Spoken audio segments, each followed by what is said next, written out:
सत्यकेतु नाम के एक राजा हुए जो ककई देश में रहते थे। उन्हें दो पुत्र हुआ जिसका नाम प्रताप भानु और अरिमर्दन था। जब प्रताप भानु राजा हुआ, चारों ओर राम राज्य छा गया। राजा प्रजा की सेवा अपने पुत्र के समान करने लगा। जहाँ तहाँ यज्ञ होने लगा। हरि कीर्तन और साधना सत्संग का भरमार हो गया। चारों ओर प्रभु की चर्चा होने लगी।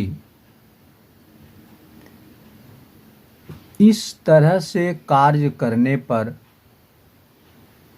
पवन, सूर्यदेव और पृथ्वी माता सभी प्रसन्न हो गई, जिससे भूमि पर फसल की पैदावार बढ़ गई। पवन पवित्र हो गए।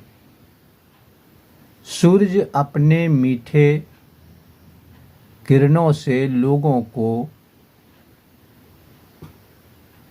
सुख देने लगा। राजा ने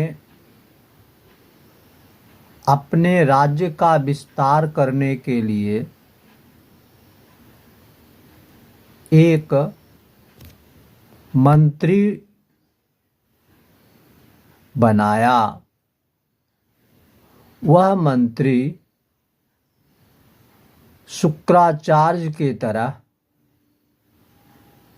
विद्वान था।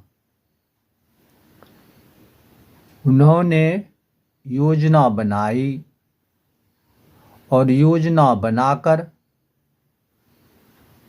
राजा प्रताप भानु को उस समय का महाप्रतापी राजा घोषित करवा दिया। बहुत से राजे उनके अधीन हो गए। प्रजा सुख चैन से रहने लगी। राम राज हो गया। सब लोग आपस में भाईचारे के तरह रहने लगे। एक दिन प्रताप भानु घोड़े पर सवार होकर शिकार करने के लिए जंगल गए। जंगल में उन्होंने एक सूअर को देखा। वह सूअर का दांत इतना चमक रहा था जैसे लगता था कि राहु ने चंद्रमा को ग्रस लिया है, लेकिन वह चंद्रमा को अपने अंदर नहीं कर पा रहा है। सूअर का शरीर भी मोटा ताजा था। उससे मोहित होकर राजा उसका पीछा करने लगा। बहुत दूर जाने के बाद राजा ने सोचा अब इसको पकड़ नहीं पाएंगे। अपने धनुष से तीर निकाल अपने धनुष से तीर को मारकर सोचा कि सूअर की हत्या कर दें, लेकिन सूअर कभी छिप जाता था, दुबक जाता था। प्रताप भानु तीर चलाए और जैसे ही तीर निकलता था वह नीचे धरती पर लौट जाता था। इस तरह से नुका छिपी करते हुए वह सूअर अंत में एक ऐसी गुफा में जा गया जहाँ की राजा प्रताप भानु को जाना मुश्किल था। वहाँ से राजा प्रताप भानु लौट कर आया, प्यास से व्याकुल हो गया।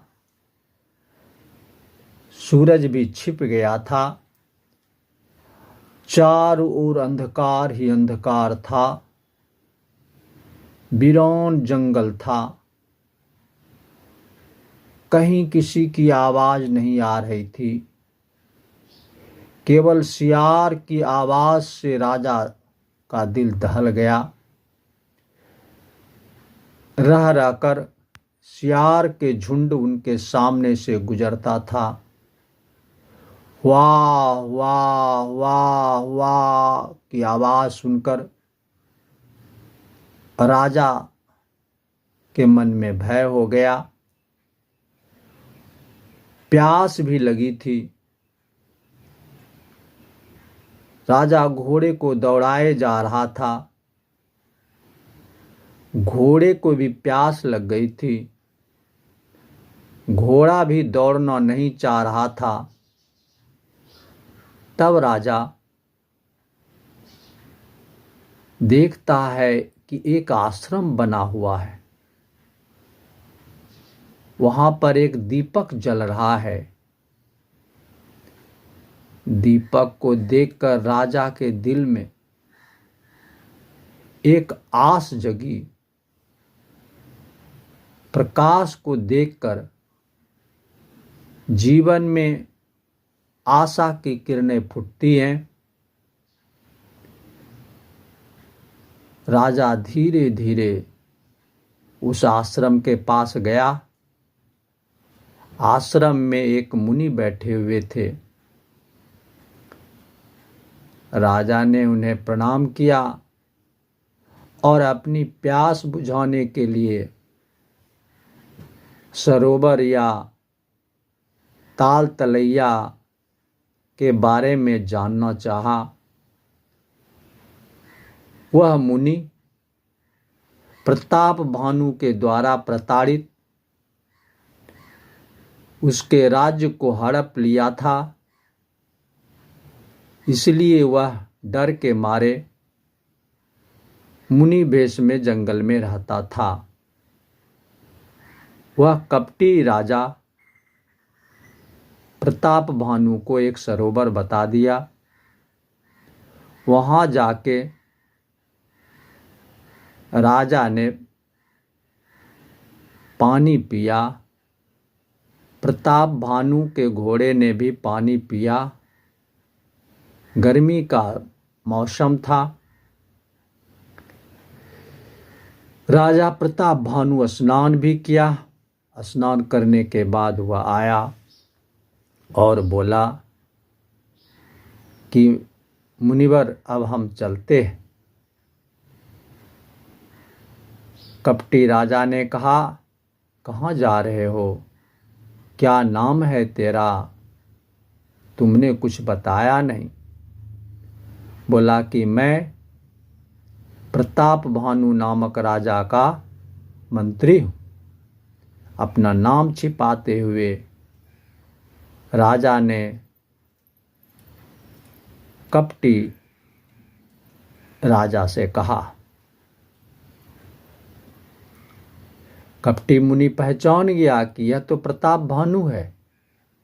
इसी के भय से हम भयभीत होकर इस कानन में अपना आश्रम बनाए हैं। प्रभु आज मुझे वैसा मौका दे दिए हैं कि हम अपने दुश्मनी का बदला ले लें।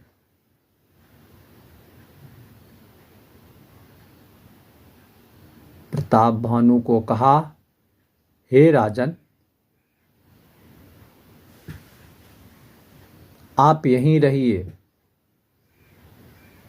सुबह में आप चले जाइएगा। लेकिन सुनिए, आप प्रताप भानु के मंत्री नहीं हैं, आप प्रताप भानु ही हैं। सत्यकेतु के पुत्र प्रताप भानु हैं। आपका भाई अरिमर्दन है। आप बहुत प्रतापी हैं। आप सोइए, मैं आपको अपना घर पहुंचा दूंगा। कपटी राजा ने प्रताप भानु को सुला दिया। सुलाने के बाद कपटी राजा के पास एक मायावी राक्षस आया जो कि प्रताप भानु का दुश्मन था। उस कपटी राजा ने मायावी राक्षस को कहा कि प्रताप भानु को घोड़े सहित उसके महल में पहुंचा दो। और कपटी राजा ने उसे कहा, सुनो, कुछ दिन के बाद हम तेरे पास आएंगे और तेरी मदद करेंगे। कपटी राजा उसके पास गया। कुछ दिन के बाद और उसने उसे कहा कि ब्राह्मण का भोज दो और हम भोजन बनाएंगे। कपटी राजा ने भोजन बनाया। ब्राह्मण को न्योता दिया गया। ब्राह्मण आए, लेकिन कपटी राजा ने उस भोज में अनेक तरह के मांस दे दिए, यहाँ तक कि गौ मांस भी दे दिए। जब ब्राह्मण भोजन करने के लिए बैठे, भोजन परोसा जाने लगा, तभी परमात्मा के द्वारा आकाशवाणी हुई कि हे ब्राह्मण देव, यह भोजन मत करो। इस भोजन में गोमांस मिला हुआ है, मांस मिला हुआ है। तभी सभी ब्राह्मण उठ खड़े हुए और राजा को श्राप दिया कि जाओ, तुम परिवार सहित राक्षस हो जाओ। और वही प्रताप भानु और अरिमर्दन बाद वाले जन्म में रावण और